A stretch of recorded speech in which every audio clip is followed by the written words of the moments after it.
Morning, everybody. Everybody's well. Happy Monday for those that are here live.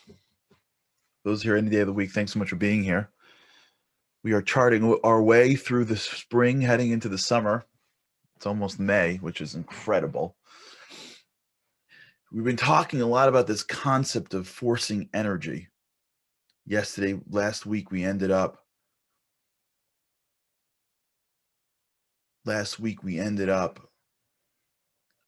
really highlighting one of the most important aspects, this idea of responsibility leading to ability, the idea of recognizing that we don't know how much we have inside us.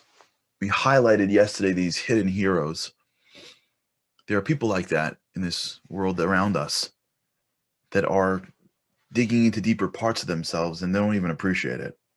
And we don't appreciate it either. Last week, we ended off by talking about those that have recovered or are on the road of recovery from addiction and just how much they have to dig into to become bigger.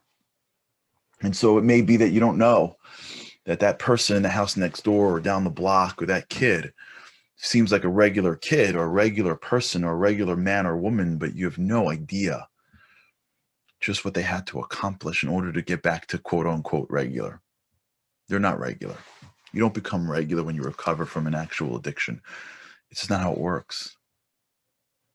You become extraordinary. You have to. You have to, because you have to go to a place deeper than you had earlier in order to overcome the challenge that is in front of you. And we have to look at this and learn from it, because that means that we can be doing it as well. We have to look at the people that have overcome major challenges and learn from everybody that there is a place to go to draw deeper levels of energy from, to overcome things that when they hit, we never thought we can overcome them, positively and not as positively, right? From you went to a job and the job was bigger than you thought, and then a year later you're doing it, to God forbid, you're thrown a challenge, and when the challenge hits, you go, there's no way I can overcome it, and then a year later you are. In both cases, what's happening is you're going to a well that you never went to, and you're digging deeper to a place that you've never dug to, and you're finding something there that you never had to find, but it's there. And if me and you could put ourselves in situations and increase the standard of our life, it will force us to consistently go down to the well, right? And that's, I guess, the difference between having a well, which is a place where you have to go to, versus creating an underground watering system in which you wake up in the morning and the sprinklers are, I don't know if they are or not, but are taking from the well, if you will, and watering the grass. If you know you have water underneath, why make it into a well? Why leave it in the corner so that you have to go to it during moments of peak or, God forbid, valley? It's there. You've got the water. Your property is on water, right? You're sitting on an oil field. Why have to go to the corner and get what you need? Just figure out a way to bring it up consistently and not as dramatically. Just bring it up all the time. Doesn't have to be the one time you hit it. God forbid if there's a challenge, but consistently, we don't have to always wait for like, oh, I can. Oh, I can. We don't got to wait for that. What we got to do is figure out, well, if I got the well underneath, if I got the well under my property, why do I got to reach the bucket down and go all the way down and then bring it all the way back up? Why don't I just figure out a way to bring it up always? So it may not be as dramatic, but it's always watering my grass. It's always giving me food. I could put it into a faucet. So I don't have to wait in the morning for someone to go with a bucket and then bring it down and then come back. And now we've got water in the house for 2 hours. I can just put it in a faucet. And so I don't have as much, but anytime I need it, I can just turn it on and turn it off. Do you hear the evolution of water? How we go from like, it's in the corner, let's get it when we need it, and it's a little annoying to get, but there's going to be a lot of it for a brief period of time in the house. Let's go out and get water and bring it to the house and use it to drink and to wash ourselves and to wash our clothes, versus let's just figure out how to constantly put it ready to be used. And then we can put it in behind the shower, and we can put it behind the sink, and we can put it by the grass, and then we just turn it on and off when we need it. You know the difference in how water has developed over time? That's like our lives.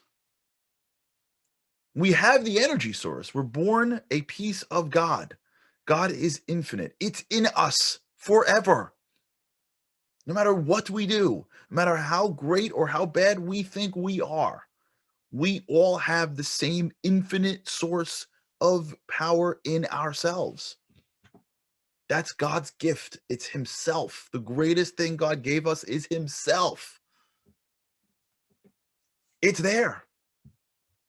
So we can just leave it, live in the world of senses, picture the future based on the past, and then assume that we can't, because that's easier than thinking that we can. And survival is a lot easier than greatness. And comfort is a lot easier than discomfort. And then when, God forbid, there's a challenge, or when I have some major thing to do, then I got to go to the well, deep breathe, and go through whatever tactics I got to do. I'm like, dig in and dig in and dig in. And then I go, oh my gosh, I did it. And then someone goes, I told you could do it. And then you're like, yeah. Then you tell yourself, well, that was only one time. And then you go right back. Nah, I shouldn't call him. I shouldn't do that. Maybe I shouldn't push for that. I'm really tired. I'm assuming the bad's going to happen in the future. Round and round and around and round and round. Safe, comfortable. Everything goes back to safe and comfortable. Eat whatever I want. Say and don't say whatever I want. Don't do that thing. Don't try that thing, whatever. And then, peak or valley, I got to go back to the well.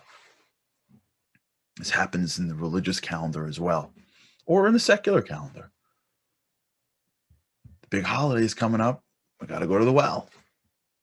Big holiday's gone. I got to go back to my regular life. Life cycles are like that, right? High or low, I should really change my life. Then life gets back to normal. Now I'll just go back to what I'm doing. We sit in this spot because we still live in that space of like 200 years ago, where like there's a well down the road that we all go to when we need it. And we need to get inspired, and we need to have someone tell us how great we are. And we can do it, and we can do it, and we can do it, and we can do it, and then we can do it. And we're sure, yeah, we can do it. And if we can't tell everyone in our family, we can pay someone to tell us that. You can do it, you can do it, you can do it. And if we still can't able to pay us that, maybe they'll prescribe us medication so that we can do it, and we can do it. And I don't mean people that clinically need medication or clinically need it. You know what I'm saying? As opposed to saying, no, I know I am. Maybe I need some coaching along the way. Maybe I need someone who's studied the tools of the mind. Okay, that's okay. You can sit with someone who's studied the mind, who's got a degree in psychology, and they can help you through life. Yeah, that's fine. That's cool. That's fine. You want to be an Olympic athlete? Sometimes you need an Olympic coach. You want to be Olympic at life? Sometimes you got to go see somebody. That's okay. But I don't need to see somebody because they got to tell me how great I am. I got a well. I know I got a well. I know it because I've seen it, I felt it, and I know it because I look around the world and I've seen people do things that are extraordinary, and it's amazing. And if I speak to them without them realizing, they'll tell me the same thing. So what I got to figure out how to do start to bring the well to my life. I got to start building pipes that can draw the water on demand consistently, always. I have to figure out a way to take my life and increase it a little bit every day. I need to be a little bit uncomfortable every day so that every day I can draw a little water up. I don't want to have long periods of relative mediocrity and comfort followed by peaks and valleys where I have to become extraordinary. I'd like to have a consistent stream of small increments of discomfort so that every single day I am drawing up water, so that every part of my brain knows exactly how to get to the well, so that every situation that I'm in, I've already gone to the well once, maybe in a small way, but small, consistent discomfort is what's going to take the water from the well and put it into my home. I'm going to draw a pipe from behind my kitchen sink down to the well by every single day, pushing a little bit further and a little bit further and a little bit further and a little bit further. I'm going to build a habit right now on this show. We're going to build a habit. And I'm going to go to my energy bar that I've been talking about, and I'm going to grow it a little bit. I'm going to force 10 more percent by when I get up, by what I eat, by what I open my day with, by what's the first thing out of my mouth, by what calls I make, by what I do during the day, by whether I make these calls, by whether I do this thing, by whether I appreciate God. I'm going to slowly commit myself to be more uncomfortable in very small +1 increments, because if I can maintain the discomfort in a +1 increment, then at some point I am 1 inch into the ground. And then I'm another inch into the ground.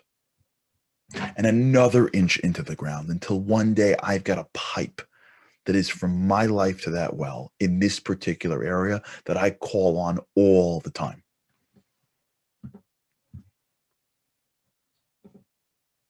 They talk about this for the sports fans out there.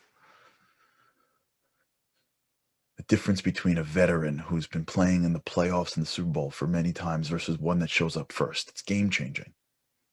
When you look at a guy like Tom Brady, who's been at these Super Bowls so many times, he's a different player because he doesn't come into the game and he's like, oh my gosh, overwhelmed. And if you watch sports, you see in the beginning, the guys who first show up to the playoffs, it takes them like a quarter or two to get into it because they got all these jitters. But he's used to it. He's used to playing at this level. He's used to playing in front of these fans. He's used to having the ball in his hands with the whole game on the line. He's been going to the well so many times. He has trained himself and pushed himself to be able to navigate his mind at such high pressure situations that he doesn't have to then stop and run to the well. He's living by the well. He has a pipe that goes from him to the well, consistently feeding that energy in. When you do anything in life, if you maintain a consistency in your discomfort, that which you do consistently becomes more comfortable. And so what you're really doing is you are drawing energy into an area that was otherwise lacked that energy, and you keep it there consistently. You're bringing the light into a dark crevice, and it's now you're putting a fixture in there, and it's going to be on whenever you need it. So it could be that it was hard to make a phone call, but you make enough phone calls, and at some point you can make a phone call. It could be hard to have a conversation with that person in your family, but you do it a couple of times and you can have a conversation. And it could be hard for you to walk into a new environment or study something you never studied before or make a decision on your own spirituality that was hard for you. But once you do it a couple of times, it's normal. And the other ways too. It could be hard to give up on this really great thing that you have, and to get involved in a negative behavior. And the first time you do it, you feel so guilty. But after a while, the darkness sets in, and it's who you are, even though it's not who you are, but that's what you think. Because who we are consistently is who we are. It's what we do. But what I mean by who we are, I don't mean that's who we really are. It's who we think we are. So if I got this energy source that I have to force out, because I'll never know if it comes out unless I force it, I can, in moments of peaks and valleys, force out a whole bucket of energy, but I don't want to live like that. I'd much rather force out small bits of energy every single day. I'd much rather have a consistent flow of energy that I could grow slowly until one day I wake up and I don't know who I am. I think it was Michael who just jumped in with this example of working out. Did I get that? Was that Michael? Yeah, it was Michael. I think it was Michael. Yeah. If you work out or if you run, you see this. At some point, you're running every day. In the beginning, you're ready to like totally collapse when you didn't even get out of the block yet. After a while, at some point, you're 2 miles in, you're like, wait, why am I not in pain? Your body's like, because we can adapt to stuff. Because you're drawing from the well. When you draw from the well, your body adapts. And you just keep at it and keep at it and keep at it and keep at it. At some point, you can run. That's the joy of life. The joy of life is the knowledge that if you put yourself in slightly uncomfortable positions every day for what's right, for real goals, for real things, at some point it's going to get easier. You're going to draw from that well. And at some point it's going to be normal. And now you're going to have the benefit of living an elevated life without the discomfort that originally went into living that life. Freeing yourself up to go to the next level, knowing that you have an energy source that is infinite. It's an amazing game that we've been given. Think about the gift that God gave us. It's the most amazing gift. God says, I'm putting you in this earth. You're not a rock. You're not a piece of plastic. You're not a tree. You're a human being. You're built in the image of God. You've got an energy source that is infinite. You're not even an animal. That means that you've got a brain that can think. You can imagine into the future. You can anticipate. You can elevate. And you have inside you, like Mike just said, an unbreakable soul that will never, ever get impurified, that will never, ever, ever go down, that will never, ever not be attached to the source at its highest level. Go use it. Take your brain that can see the future. Take your soul that is unstoppable, and then use that little thing in the middle called your body to condition it, and just go. Go try stuff. Go find me. Go change the world. Go make it a little bit better every day. You don't work for materialism. You're not thrown by materialism. You don't need to eat that. You get to eat that. And when we see ourselves with the humility of, I don't know how big I am, and with the excitement of, I don't know how big I am, life begins. Life begins. But we got to take it on. We got to take it by the horns. All right, let's keep on doing our exercises. Pick one thing you got to do today. Just pick one thing. Think of the energy level that you have going into that thing. And then force 10% more. Make it a little uncomfortable. Pick something that you should do today that's a little uncomfortable. Just pick anything.